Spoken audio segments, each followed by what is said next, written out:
इस वीडियो में हम देखेंगे उत्तर प्रदेश लोक सेवा आयोग में विभिन्न परीक्षाओं जैसे RO, ARO, UPPCS pre exam, GIC lecturer, LT grade या नर्सिंग अटेंडेंट के जो भी पेपर होते हैं उनसे संबंध ज्योग्राफी के जो क्वेश्चन पीवाईक्यू है उसकी सीरीज हम स्टार्ट कर रहे हैं। इस सीरीज में हम क्या करेंगे, डेली हम 10 क्वेश्चन डिस्कस करेंगे। डिस्कस में आपके साथ विद मैप के साथ, एटलस मैप के साथ डिटेल से हम क्वेश्चन को बताएंगे। तो स्टार्ट करते हैं। अगले 8 से 7 मिनट में 10 क्वेश्चन लगाते हैं और आप इस वीडियो को कैसे यूज में ले सकते हो, जो भी क्वेश्चन आप देखेंगे उनके साथ साथ में आप अपने नोट्स बनाते। अगर आप कोई भी अगर सीरियस कैंडिडेट अगर नोट्स बनाना चाहता है तो वो क्या करेंगे, क्वेश्चन को नोट डाउन करेंगे। इसकी पीडीएफ आप टेलीग्राम चैनल है हमारा एडवांटेज जीके पॉइंट में जाकर डाउनलोड कर सकते हैं। साथ में लूसेंट रख के लूसेंट में जो भी एक्स्ट्रा चीज़ आपको मिले, जो भी क्वेश्चन है उसको ढूंढ के अपने सेल्फ नोट्स बनाएं। ये ओनली पीडीएफ पे डिपेंड रहे, किसी भी या मेरी या कोई भी अदरवाइज जो भी पढ़ा रहा है यूट्यूब पे उनकी ओनली यूट्यूब से मत रहिए आप सर्वाइव। तो देखते हैं हम पहला क्वेश्चन क्या आ जाएगा हमारा क्वेश्चन आज का पहला है जी, स्वेज नहर किन दो के दोनों किनारे पर कौन से पत्तन है। पत्तन मतलब बंदरगाह यानी कि पोर्ट है। तो उसमें जो पत्तन जो पोर्ट है उत्तर में तो है जी शहीद पोर्ट और दक्षिण में है जी इसके स्वेज पोर्ट। तो अब हम देख लेते हैं, थोड़ा मैप में देख लेते हैं इसको, स्वेज नहर को। स्वेज नहर जी हमारी ये स्वेज नहर का मैप है हम आप सामने देखो जी। स्वेज नहर जो है वो दो चीज़ को जोड़ती है, एक तो मेडिटेरियन सी जी हम भूमध्य सागर बोलते हैं और एक रेड सी, एक लाल सागर है। इन दोनों को जोड़ने का काम कौन करते हैं, स्वेज नहर। स्वेज नहर पे कौन से देश का नियंत्रण है, वो इजिप्ट का है यानी कि मिस्र का है। पर लेकिन इस नहर पर सबसे पहले जो था अधिकार वो था हमारा फ्रांस का। फ्रांस के बाद इस पर अधिकार हुआ जी हमारा ब्रिटेन का। फिर फ्रांस के बाद ब्रिटेन का अधिकार रहा कुछ समय तक। उसके बाद में तीसरे नंबर पर अब फिलहाल करंट में इस पर इजिप्ट का अधिकार है। अब जो यह नहर बनाई गई थी किसके द्वारा बनाई गई थी ये आप सब जानते हैं, थोड़ी थोड़ी मोटी जानकारी। एक फ्रेंच इंजीनियर है हमारा, फ्रेंच इंजीनियर थे हमारे कौन, फर्डिनांड द लेप्से। इन्होंने इस पर कार्य स्टार्ट किया था 1859 में कार्य स्टार्ट किया था और कंप्लीट हुई थी 1869 में ही। अब इसकी जो टोटल वर्तमान में लेंथ देखे, कुछ बुक में 168, 170, कुछ 65 दिया है, पर लेकिन वर्तमान में जो आप गूगल करके देखोगे तो उसकी जो लेंथ है वो 120 तो मील्स है। अगर मील्स में देखेंगे 120 मील्स है।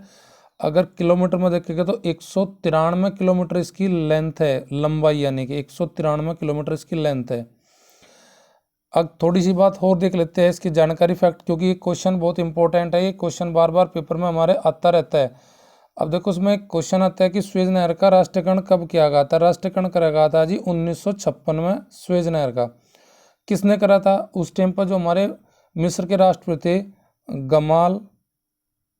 गमाल अब्दुल नासिर थे, उन्होंने इसका राष्ट्रीयकरण किया था। ये भी क्वेश्चन हमारा पेपर में पीछे पूछा जा चुका है कि राष्ट्रीयकरण किसने किया था स्वेज नहर का।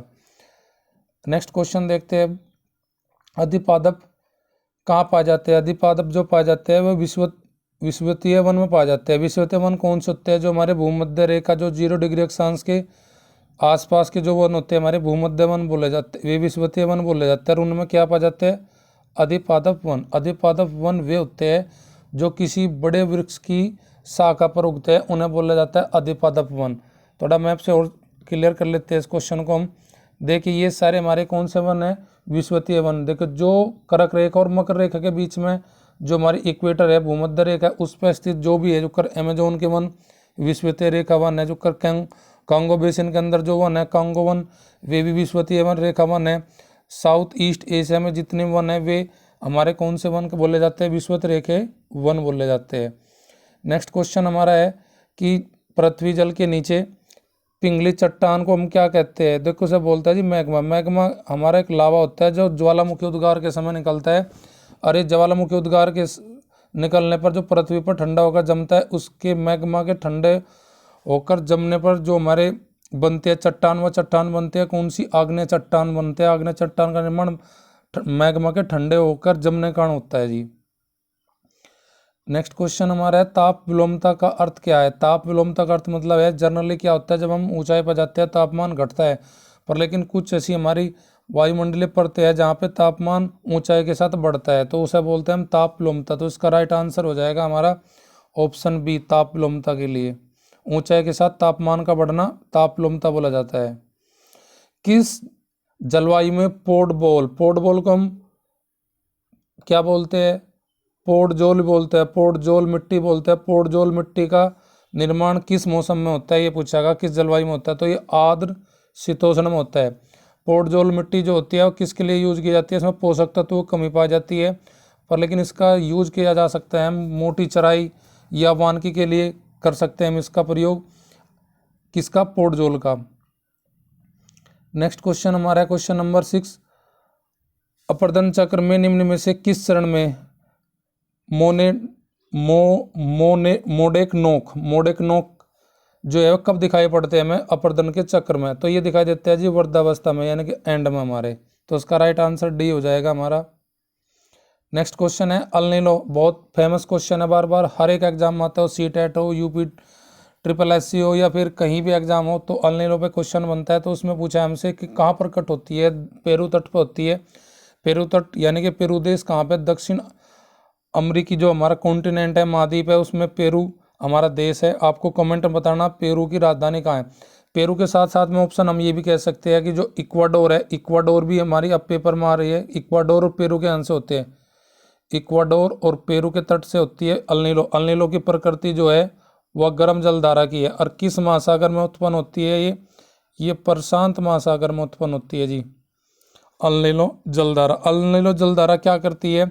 4 से 5 डिग्री सेल्सियस तक समुद्र का यानी कि जल का, महासागर का तापमान को बढ़ा देते हैं जब अल नीनो उत्पन्न होते हैं। अल नीनो जब उत्पन्न होते हैं तो भारतीय मानसून पर क्या प्रभाव पड़ता है? उस वर्ष वर्षा कम होती है। देखो ये अल नीनो हमारी यहाँ पे पेरू का तट है, इक्वाडोर का, यहाँ से ये चलती है, ये होते ऐसे हमारे यहाँ तक इंडिया तक ही पहुँचती है, भारत तक भी। इसका मानसून पर कुप्रभाव पड़ता है यानी कि दुष्प्रभाव पड़ता है। नेक्स्ट क्वेश्चन हमारा है कि कौन सा उद्योग फुटलूज उद्योग कहा जाता है? फुटलूज उद्योग बोलते हैं जी हम इलेक्ट्रॉनिक्स को। इलेक्ट्रॉनिक्स उद्योग जो होता है फुटलूज होता है। ये कौन से उसमें आता है, कौन से सेक्टर में आता है? निर्माण कार्य में आता है, जो द्वितीय क्षेत्र बोलते हैं हम।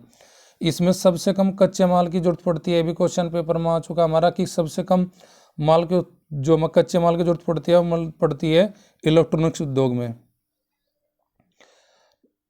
9th क्वेश्चन हमारा है आर्थिक दोहन की दृष्टि से कौन सा सबसे उपयुक्त है, सर्वाधिक उपयुक्त है आर्थिक दोहन की दृष्टि से? वन दे रखे हमें 4, भूमध्य रेखा, मानसूनी मिश्रित, टैगा वन। तो टैगा वन आर्थिक दोहन की दृष्टि से सबसे अच्छे माने जाते हैं। तो टैगा वन पाए कहाँ जाते हैं देख लेते हैं। टैगा वन जो पाए जाते हैं हमारे उत्तरी अमेरिका और यूरेशिया वाला जो भाग है उस पार्ट में टैगा वन पाए जाते हैं।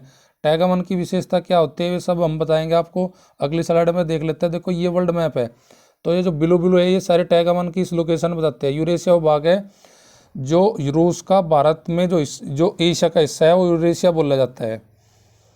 तो देखो जिसमें टैगा वन की सबसे बड़ी जो होती है ना, कोणधारी वन भी बोलते हैं हम, कोणधारी वन के नाम से भी जाना जाता है इनको। अब ये पता लग गया। और ये क्वालिटी है कि केवल ये उत्तरी गोलार्ध में पाया जाता है, दक्षिणी गोलार्ध में नहीं पाए जाते। दूसरे नंबर शंकुधारी वन का प्रभुत्व पाया जाता है। चौड़ी पत्ती वाले पेड़ पाए जाते हैं, जैसे बर्न होता है चौड़ी पत्ती का, इसमें पाया जाता है। रोवन पाया जाता है इसमें चौड़ी पत्ती वाले। तो टैगा वन की क्वालिटी है कि चौड़ी पत्ती वाले पौधे पाए जाते हैं इसमें। दूसरा शाकाहारी जो फर्न हमारा फर्न है, फर्न भी पाया जाता है इसमें। फर्न किसका? टैगा वन का पौधा है हमारा।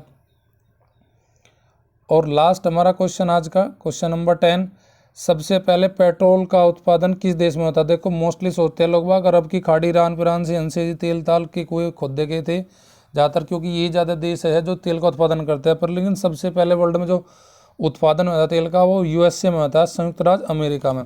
संयुक्त राज्य अमेरिका में किसने खोजा था सबसे पहले? 1848 में खोजा था। एक आदमी था, उसका नाम था सैमुअल कियर ने खोजा था। और कहाँ पे खोजा था?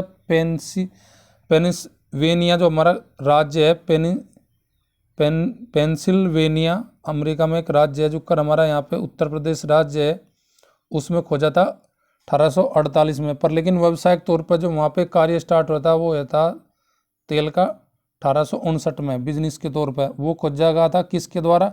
एडविन एल ड्रिंक के द्वारा खोजा गया था ये हमारा तेल का कुआं यूएसए में। तो ये सब आपके 10 क्वेश्चन आज के हमारे कंप्लीट हुए। आप अपना जो भी फीडबैक है कमेंट में जरूर देना सीरीज को लेकर।